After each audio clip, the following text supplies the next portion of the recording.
Okay mga ka-trigger, welcome pong muli dito sa ating munting YouTube channel. At bago tayo magpatuloy at bumati, gusto ko lang munang basahin ang ating content ngayon mula sa katanungan ni Edgardo Buluran. Sabi niya, pwede po ba ang 9mm 9 rounds magazine to 12 rounds by extending the magazine? Pasadya ba? Okay, so tingnan natin.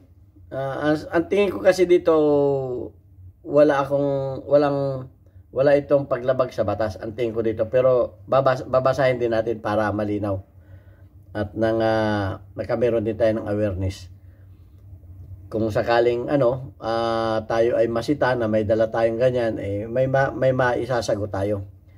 Okay, bago yan ay gusto ko lang munang bumati sa lahat at magpasalamat, lalo tigit do sa mga hindi nag-i-skip ng ads, dahil kayo ay nakakatulong sa ating mga beneficiaries. Ginawa natin ang ating YouTube channel dahil sa ating mga beneficiaries, at ang kinikita ng ating YouTube channel ay tinutulong natin sa 6 na estudyante na anak ng mga single parent. Kaya maraming salamat sa hindi pag-skip ng ads.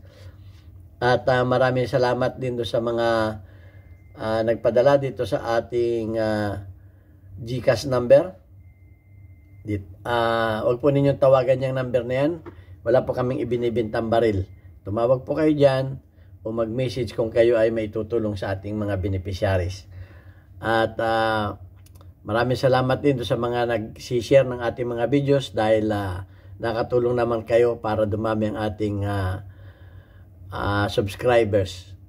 At gayon din, lalo tigit maraming salamat kay Sir Noli Peace America sa muling pagpapadala sa ating premier videos.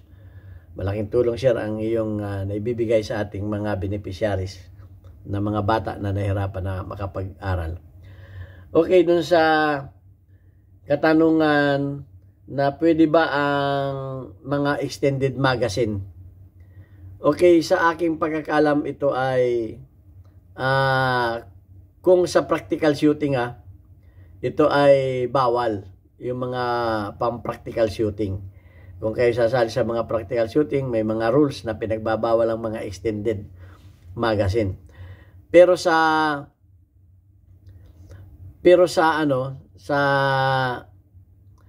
batas natin ay wala akong nabasa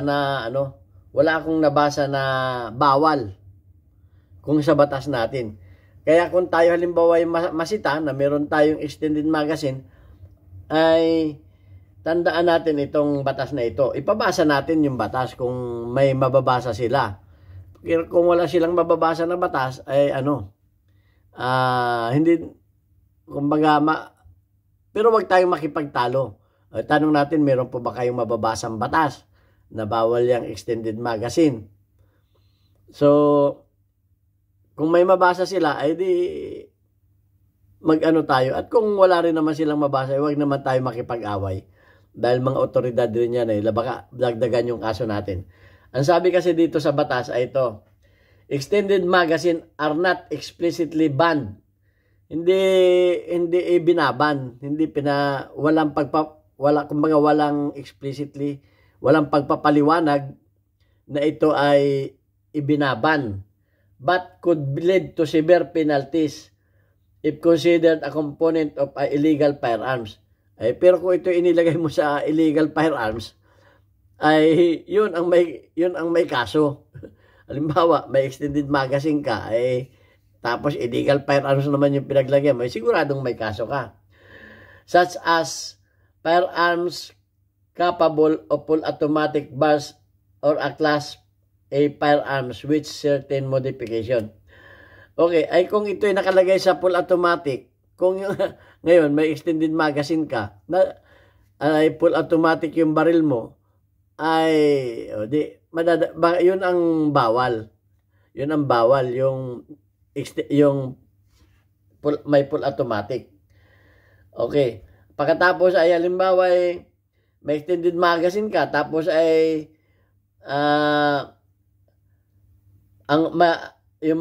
may mga modification na bawal. Halimbawa na Class A firearms with a modification like thermal weapon sight.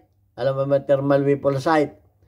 Yan yung kahit sa gabi, kahit sa gabi ay madiditik yung kaya tinawag yan madiditik yung yung tao. Okay, parang ito, parang may night vision, mga ganun. Thermal weapon sight or silencer, yan. Tama yung silencer. Kung may silencer pa, yan ang mga bawal na mga modification. Philippine Gun Law Primarily Republic Act number 1059, ito na yung batas, ay nakapokus sa registration ng firearms. Yan, diyan nakapokus talaga sa registration ng firearms and prohibit certain modification. At nagbabawal sa ibang mga modification. While RA 1059 sets a maximum of 15 rounds. Pwede tayong magkamero ng 50 rounds. Pwede sa mga standard ammunition license. Kung license yung baril natin, pwede tayong mag-possess ng 50 rounds standard ammunition sa mga license na baril. There are exemption for licensed sport shooter. Exempted din yung mga licensed shooter. Kung ikaw ay shooter, ay exempted ka dyan. Siyempre, ikaw ay member ng mga gun club. And importantly, does not direct regulate magazine capacity. Okay. Yung mga shooters, pwedeng 50, alam ko, 5,000 na yata. Correct me, o 500. Hindi ko alam. Nakalimutan ko na. Parang nasa 500 na yung mga licensed sport shooter. Importantly, does not directly regulate the magazine capacity. Yung walang nagre-regulate sa magazine capacity. Wala. So, yan ang nakalagay sa batas. Walang nagre-regulate sa magazine capacity. The position of loaded magazine with modification like thermal weapon sight, yun lamang ang ang pinagbabawal, yung mga pag-ano ka ng thermal weapon sight, maglagay ka ng mga night vision na yan. Thermal weapon, yan yung kahit sa gabi, madidetect nung sight yung yung tao. Ito pa, laser sight. Yan yan ang mga pinagbabawal, laser sight. Or silencer. Yan ang pinagbabawal. Ang number of pinagbabawal, ito, thermal weapon sight, laser sight, at saka silencer. Yan, ang tandaan natin. Yan ang nasa batas, ha. Baka naman sabihin naman ninyo, gumawa na naman ako ng mga batas ko. However, carrier severe penalty under the law. Yan, ang mga magbibigay ng mga severe. Pag hinabing, severe ay maluba yan. Malaking, yan. Malaking penalty under the law.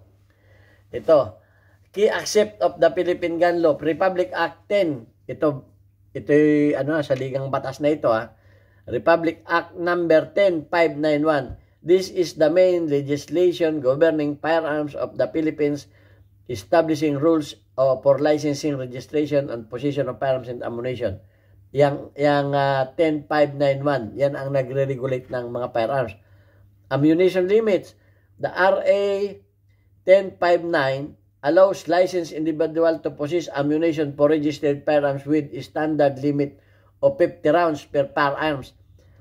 Kung dalawang baril mo, ay di 100 per firearms ito Bawat firearms, 50. Although exemption are made for licensed sport shooter who may be granted larger quantities. O yung mga sport shooter, ay nagagrant yan ng mas marami. Hindi ako sigurado kung 500. Okay? Focus on illegal modification. The law carries serious penalties for illegal modification such as fitting firearms with thermal weapon sight, laser sight, or silencer. Ayun din. Inulit lang. So, ayan. Ang illegal modification, tandaan ninyo, magkabit kayo sa firearms ng thermal weapon sight Ito yung sinabi ko na kanina. Parang ito yung night vision. Nadidetect yung temperature ng tao sa gabi. Kumbaga na aninag. Nakikita. Doon sa thermal weapon sight na yan. Ang tawag dyan ay TWS. Yan kung tawagin. Laser sight. Yung mga nagkakabit na laser dyan, mag-isip-isip na kayo. Baka kayo matsambahan ng mga marurunong na law enforcement dyan. May penalty pa dyan. At saka, silencer. Yung mga silencer, yung mga suppressor, ay ipa-registered ninyo yan. Pwede naman yan, basta yan ay naka-registered. Ipa-registered ninyo yan. Saan? Sa Firearms and Explosive Office. Kung wala kayong permit niyan, ay huwag na kayong maglagay-lagay dyan. At kayo ay may kalhalagyan. Okay. Kasi may gumagamit niyan pang-hunting. Okay. Kasi pwedeng magamit yan sa murder. Bakit ka meron yan? May binabala ka ba? Okay. Ito ang legal consequences for modified firearms. Position of firearms with pitted or on-mounted loaded magazine, thermal weapon sight, or silencer can result penalties including perpetual temporal. Perpetual temporal, ito yung 6 months to 1 year. Hindi ko sigurado ito. Basta ito. At ito pa, din yan. Including perpetual or temporary special disqualification. Ay, pwede pang may special disqualification siya, which is severe consequence under the law. Ayan, baka ma-disqualified ka pa. In summary, the legality of extended magazine depends on how are interpreted in conjunction with the other modification. Yan. Kung yan ay mayroon pang ibang modification, yung baril na ipinagbabawal, ay yun ang bawal. Pag ikinabit mo sa mga may pinagbabawal, pero yung magazine lang alone ay hindi bawal. Sabi din, conjunction with other modification to the firearms. The magazine is part of an otherwise illegal firearms. Kung kinabit mo sa illegal firearms, ay yun ang. Such as some with silencer, tapos ikinabit mo yung sa may silencer, converted to full automatic capability, converted pa sa automatic, full automatic, its position will be illegal, can be lead to severe penalties. Ayan. Yung magazine lang, walang problema. Pero pagka yung baril ay mayroon pang ibang mga modification na katulad ng binanggit ko, thermal weapon sight, silencer, laser sight, full automatic, ayan, ang kakaharapin ninyo. So, yun lang. At hindi explicitly banned ang extended magazine. Yun ang aking alam mo. Kung may alam pa kayong mababasang iba, ay di, ito lang may binasa ko lang, ay yan lang ang masasabi ko. So, tingnan lang natin yung ating at kung meron pa kayong nalalaman tungkol dyan sa ating mag-comment din kayo para malaman din natin ng iba. So far, yan lamang ang aking alam at pinatunayan ng ating batas. So, hanggang dyan lamang ang ating At kung magtatanong kayo, ay please linawin ninyo yung inyong mga tanong. Mayroong mga tanong na hindi ko talaga maintindihan. Ipaliwanag ninyo ng maayos. At sabihin ninyo rin kung yung ibang mga sira na baril, ay sabihin ninyo kung anong model yung baril at kung anong brand, model, caliber. Kumpletuhin ninyo yung mga tanong. Okay, so ito na yung ating community spotlight. Weekly highlights of your most engaged audience members including your top commenters. Shout out kay Randy, meron kang 100 plus na engagement.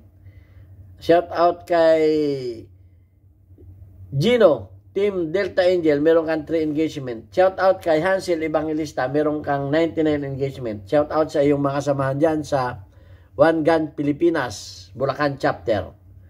At shout out din sa kay Don Ronnie Junioritic Sun. Yan. Meron ka 16 engagement. At shout out kay Wallace Habis, kay Vice, kay Roaldo Ponce, meron kang 59 engagement. Okay, at shout out na rin sa aking mga kababayan sa Pinamalayan Oriental Mindoro. Meron kami dyan bagong Papa Burger dyan sa dati kong Masing Shop, Alvarez Street, Pinamalayan Oriental Mindoro. Makakabili kayo dyan ng buy one take one na burger sa halagang 40 pesos. At marami pang pangapagkaing masasarap dyan na inyong ma-order. Okay, maraming salamat po sa inyong lahat.